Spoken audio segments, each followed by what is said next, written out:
ايمن اورير لاعب باير ليفركوزن. عذرا على رداءة الصوت رداء الطقس. مستمعين هلا غالب من تو ما بريت يا كابتن. لا لا اسمع عليك حشنا بيك يا كابتن. ايمن اورير هذا من مواليد 2004 لاعب باير ليفركوزن، بوه مغربي وجزائري من جهه يلعب الأم. يلعب في البوندسليغا، يلعب في الفريق الثاني ويعمل هكا بعض المباريات مع الفريق الاول. دولي مغربي سابق في اقل من 17 سنه واقل من 20 سنه. مدرب المنتخب الجزائري اقل من 23 سنه نور الدين ولد علي تواصل رسميا مع اللاعب لدعوته الى المنتخب. اللاعب لا يمانع اللعب لصالح الجزائر لكن لم يتخذ قراره النهائي. هو فما نوع من الصراع وبوليميك بين المغرب والجزائر. سامي فرج مثلا لاعب سوشو من المغرب بعد انتقل يمثل الجزائر.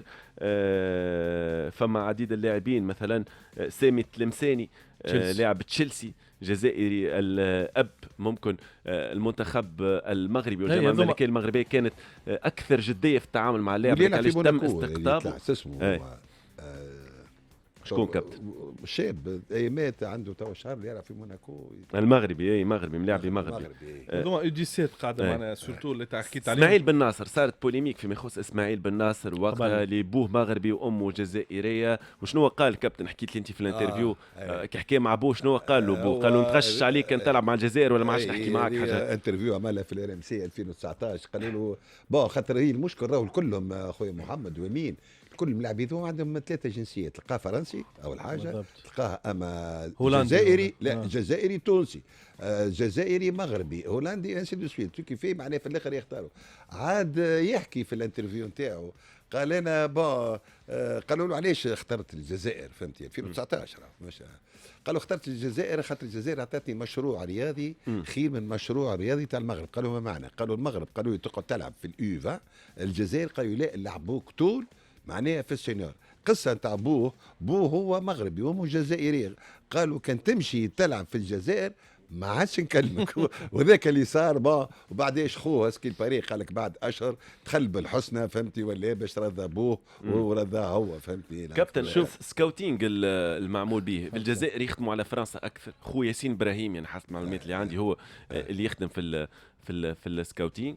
المغرب على كامل القاره الاوروبيه وعاملين جرايات للسكاوت. هولندا بلجيكا اسبانيا زاده. جبت لك اسامي عندهم 4 سكاوتات. ربيع تكسا اسبانيا، مراد يبقى بلجيكا هولندا، عادل بوجعيده المانيا، ويونس شاهين ايطاليا. هذوما اللي كات سكاوت يخدموا على الجامعه المغربيه ابلان تون ويخلصوا معناها كونتراكتويل. هو شوف هو تو امين المغرب والجزائر ما همش في نفس الوضعيه لانه حسب أنا شفت تيتر جماعة هذه في الجزائر على الليسته الجايه نتاع مارس قال لا ريفوليسيون. الجزائر في نهايه جيل قاعده باش تغير كومبليتمون يعني الليسته الجايه نتاعها باش يكونوا فيها برشا لاعبين جدد. ديجا بالماضي يخدم على برشا اسامي كيما جوان حجام ايت نوري امين غويري. هذوما الجوار اللي حشوا بيهم توا. الور كو المغرب الجيل نتاعها اللي لعب الكوب دي موند مازالوا صغار في العمر دونك حتى اللي باش يجيو 1 2 3 باش يكملوا بهم. وديما في الجزائر تحكي على عيسى العيدوني كيفاش فضل المنتخب التونسي على المنتخب الجزائري ويلوموا جمال بالماضي. عليه يلوموا فيه. حكيت لك المره اللي فاتت لو كام تاع عيسى العيدوني. عيسى العيدوني خاطر وقتها جمال بالماضي اول حاجه ما عطاهاش قدره وثاني حاجه وقتها عنده قديوره في البوست هذاك ما قراش حساب فضل علي زرقي ما قاش حساب للمستقبل. زرقي يلعب 8 موسم. قبل ما نمشيو للألفة 25 تعرف الصراع بين المغرب والجزائر. الاعلان على اسم البلد المنظم كان المفروض يكون نهار 10 فيفري تأجل إلى 16 مارس مؤتمر الفيفا في كيغالي في رواندا. لكن الجديد أنه ربما يزيد يأجلوه حتى للصائفة القادمة.